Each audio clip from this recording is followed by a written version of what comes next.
ترفعوا اصواتکم فوق صوت النبی صلی اللہ علیہ وسلم، اپنی آواز کو بلند نہ کیا کرو نبی صلی اللہ علیہ وسلم کی آواز پر. ولا تجہروا له بالقول، اور اس کے ساتھ جہر آواز، بلند آواز میں بات نہ کرو جیسے ایک دوسرے سے بات کرتے ہو. ان تحبط اعمالکم، اگر یہ کام کرو گے تو تمہارے اعمال حبط ہو جائیں گے. وانتم لا تشعرون، اور تمہیں پتہ بھی نہیں ہوگا، تمہیں پتہ ہو جائیں گے. تو میرے محترم ناظرین، اس میں تو کوئی شک ہی نہیں ہے، کوئی اختلاف ہی نہیں ہے کہ یہ آیات. بسم اللہ الرحمن الرحیم. حسن اللہ یاری نے سورہ حجرات کی 2 نمبر آیت سے، آیت نمبر 2 سے یہ ثابت کیا اور متعدد ویڈیو کے اندر یہ بات کہی کہ شیخین کریمین سیدنا ابو بکر عمر رضی اللہ عنہما کے عمل معاذ اللہ حبط ہو گئے تھے اور وہ اس وجہ سے کافر ہو گئے تھے معاذ اللہ. اب ایک مناظرے میں اس نے کچھ ایسی علمی جہالتوں کا اپنا راز کھولا ہے جس سے پتہ چل گیا کہ یہ اتنے غلط نتیجے کیوں نکالتا ہے، کیونکہ اس کو علمی طور پر بہت ساری چیزوں کا پتہ نہیں ہے. یعنی بہت ساری چیزوں میں اکیڈیمکلی رونگ اس وجہ سے ہے کہ اس کو بیسک چیزوں کا علم نہیں ہے، یعنی بیسک گرامر کو نہیں جانتا. مثلا یہی لا یا ایھا الذین آمنوا لا ترفعوا اصواتکم فوق صوت النبی، اس آیت کو لے لیجیے. اس میں اس نے نتیجہ نکالا کہ شیخین کریمین رضی اللہ عنہما کے متعلق یہ آیت نازل ہوئی کیونکہ شان نزول ایک واقعہ ہے جو صحیح بخاری میں لکھا ہے کہ بنی تمیم کا وفد جب حضور صلی اللہ علیہ وسلم کے پاس آیا تو ان کی آپس میں نبی حضرت ابو بکر عمر رضی اللہ عنہما کی آپس میں بحث ہوئی. ان کی آواز تھوڑی سی بلند ہوئی، اس وقت یہ آیت کریمہ نازل ہوئی. تو اگلی اب میں نے اس پہ 2 ویڈیو بنائی، اس سے پہلے بھی 2 یا 3 ویڈیو، اس کا لنک ابھی آپ کے سامنے اسکرین پر شو ہو جائے گا، آپ اس کی ڈیٹیل وہاں دیکھ سکتے ہیں. میں صرف یہاں پر 2-3 چیزیں آپ کے سامنے احاطہ کرنا چاہتا ہوں کہ کتنا بڑا علمی طور پر جاہل ہے. ذرا غور کیجئے گا. میں نے 2 لفظ ادھر لکھے ہیں. پہلا لفظ ہے لا ترفعوا. اس نے خود مانا ہے کہ اس کا شان نزول ابو بکر عمر رضی اللہ عنہما ہے، یعنی وہ پاسٹ کا ایک واقعہ ہے، ماضی کا ایک واقعہ جو ہو چکا. اللہ نے پہلی بات تو یا ایھا الذین آمنوا سے اس واقعے کو شروع کیا جو خود اس بات کی دلیل ہے کہ یا ایھا الذین آمنوا، جب اللہ خود شیخین کریمین رضی اللہ عنہما کو ایمان والا فرما رہا ہے تو کوئی غیر کس طرح ان کو معاذ اللہ عدم ایمان ان کا ثابت کر سکتا ہے، معاذ اللہ کفر ثابت کر سکتا ہے. پھر یہ کہتا ہے کہ یا ایھا الذین آمنوا، اللہ نے اوپر سے جو ایمان لانے والے ان کے لیے بھی فرمایا، حالانکہ ایسا نہیں ہے. قرآن پاک میں اللہ کا اسلوب کیا ہے، میں نے اپنی پچھلی ویڈیوز میں یہ ثابت کیا ہے سورہ حجرات کی ایک آیت سے کہ اللہ نے ایمان والے صرف ان کو گنا ہے جو دل سے ایمان رکھتے تھے. قالت الاعراب آمنا قل لم تؤمنوا ولکن قولوا اسلمنا. یہ عربی یعنی دیہاتی ولیجر کہتے تھے ہم ایمان لائے. اب اللہ فرماتا ہے تم ایمان، یہ نہ کہو تم ایمان لائے، تو ایمان تو تمہارے دلوں میں بھی داخل نہیں ہوا، ولیکن قولوا اسلمنا، بلکہ تم کہو ہم نے اسلام قبول کیا. یعنی ظاہری انقیاد کیا، ظاہری طور پر صرف ہم نے سبمیشن کی، اپنے کچھ ارکان ادا کرتے ہیں.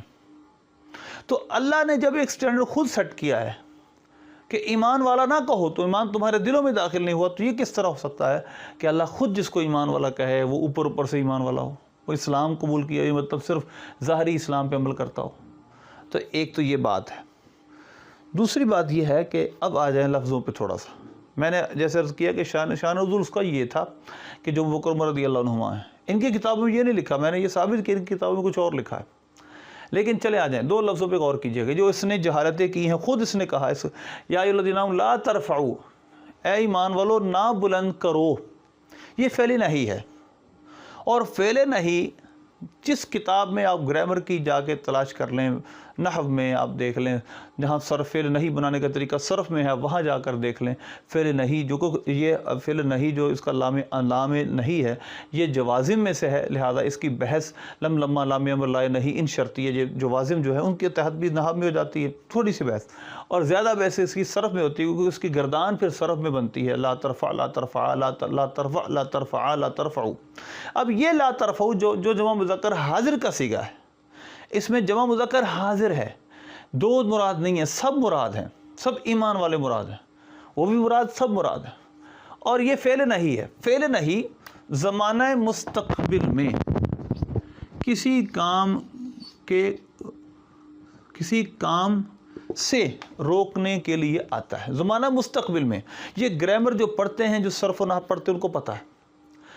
اب جب فعل نہی کا استعمال ہی زمانہ مستقبل میں ہے کہ زمانہ مستقبل میں کسی کام کے روکنے کے لیے آتا ہے، فعل نہیں. تو زمانہ مستقبل میں گویا ایمان والوں کو روکا جا رہا ہے. جو پہلے ہو چکا اس پر کوئی حکم شرع نہیں، بلکہ لا ترفعو، بلند نہ کرنا. اگلا دوسرا لفظ ان تحبط، ان یہ ناصبہ ہے، ان تحبط یہ اس وجہ سے آخر منصوب آ گیا، یعنی اس پر زبر آ گئی کہ اس کے پیچھے ان ناصبہ ہے. ان لن کئی زن یہ حروف نواصبہ ہیں جو کہ فعل مضارع پہ آتے ہیں.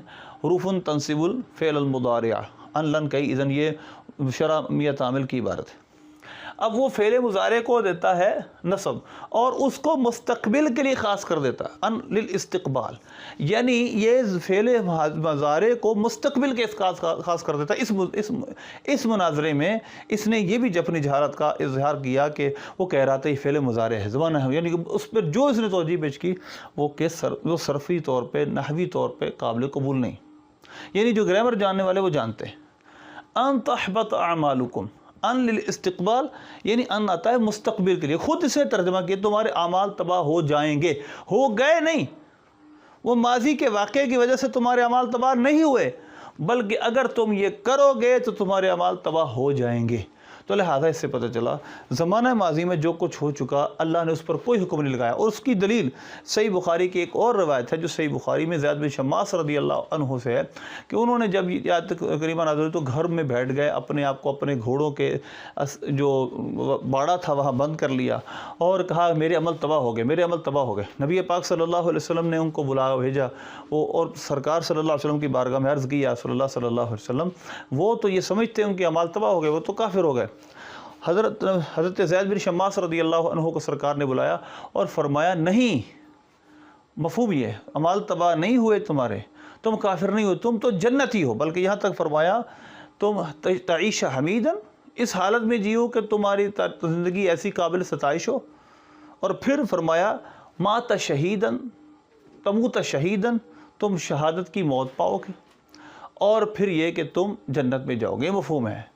تو یہ جنگ جمامہ میں پھر شہید ہوئے تھے. تو پھر زید بن شماس رضی اللہ عنہما جن کی آواز بلند ہوتی تھی، اس آیت کے نزول سے پہلے حضور نے ان کو جنتی کہا ہے، صحیح بخاری میں لکھا ہے. تو لہذا یہ اس کا ایسا غلط استدلال ہے اور اس مناظرے میں اس نے اپنی جہالت کو بالکل واضح کر دیا. اللہ سے دعا ہے اللہ میں اس فتنوں سے محفوظ کرے.